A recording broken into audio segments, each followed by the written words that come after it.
Israel যেন গাজার উপর চালানো নির্বিচার অত্যাচারেরই সাজা পাচ্ছে।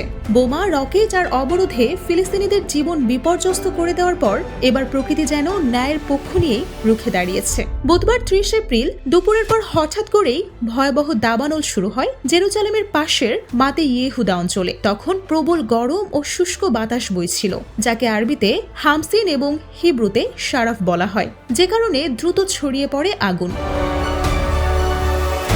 ছড়িয়ে পড়ে লাক্রুন, বার্মারোড, এস্তাউল, মেসিলা জিওন, তাওজ, কানাজা পার্ক ও শারহা গাইয়া এলাকায়।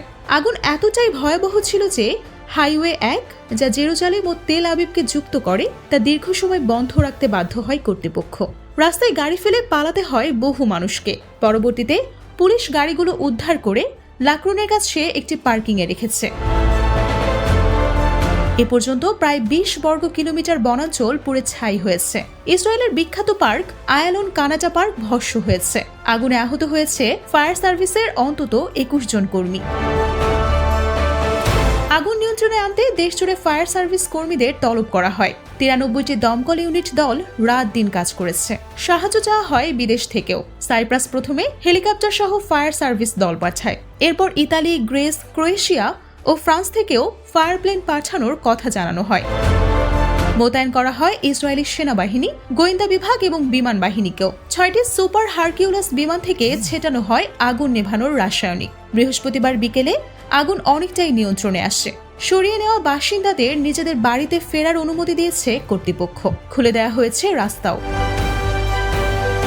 আগুন লাগার কারণ এখনো নিশ্চিত না। প্রধানমন্ত্রী নেতানিয়াহু দাবি করেছে ইচ্ছে করেই লাগানো হয়েছে এই আগুন। তিনি জানান ১৮ জনকে আটক করা হয়েছে, যাদের একজন আগুন লাগানোর সময় ধরা পড়েছে। তবে পুলিশ বলছে মাত্র ৩ জন সরাসরি জড়িত, বাকিরা আগুন লাগাতে উস্কানি দেওয়ার অভিযোগে আটক।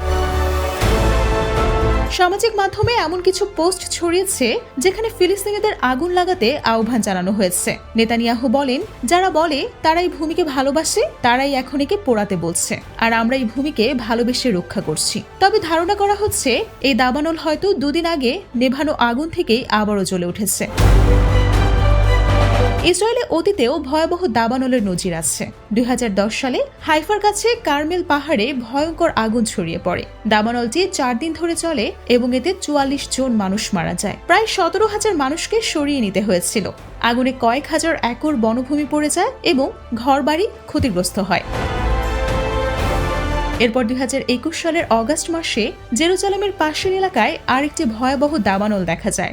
আগুন ছড়িয়ে পড়ে বেইট মের, কাসালোন ও রামত রাজেল সহ আশেপাশের গ্রামগুলোতে। প্রায় ৫ দিন ধরে দাবানল চলে এবং এতে ২৫,০০০ দুনাম বনাঞ্চল পুড়ে যায়। বহু মানুষকে সরিয়ে দেওয়া হয়েছিল এবং ফায়ার সার্ভিস, সেনাবাহিনী ও আন্তর্জাতিক সহযোগিতায় আগুন নিয়ন্ত্রণে আনা হয়।